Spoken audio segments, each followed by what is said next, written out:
Yeah. Food, man. Vaya be, don't make it. Hi, man. What's the man?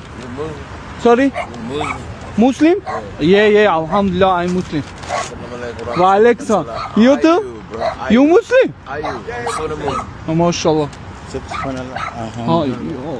Ay, mashallah. You Muslim? Mashallah, brother. Mac cheese. Mashallah. My friend.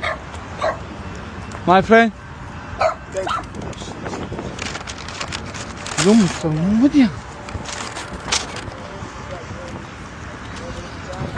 Excuse me. Oh my God. Oh.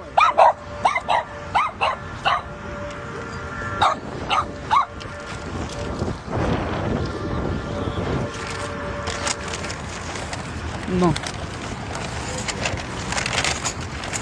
Assalamu alaikum.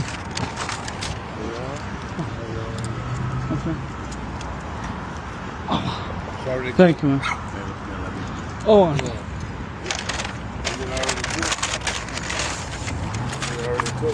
Sorry? Is it already cooked?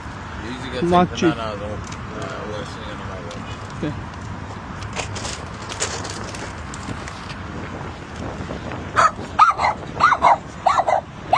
Thank you. You have a blessed day, sir. Akhi. Thank you.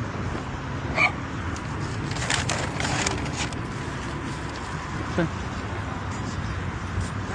Oh my God. Thank you very much, sir.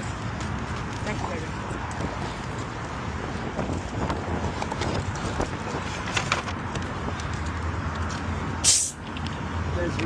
I love you guys. Allahu Akbar. Allahu Akbar.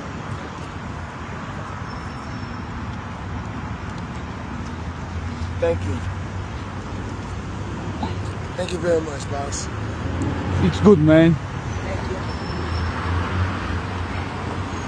Hey, Tanksy, you gotta teach me, alright? You gotta teach me praise, alright? My guys, my friend. What's your name? Ayu. Ayub? Ayu. Ayub? Joe. Are you Joe? Mashallah. You, my friend? Ali. My guys. My friend. It's nice to meet you, man. Nice to meet you, sir. Okay.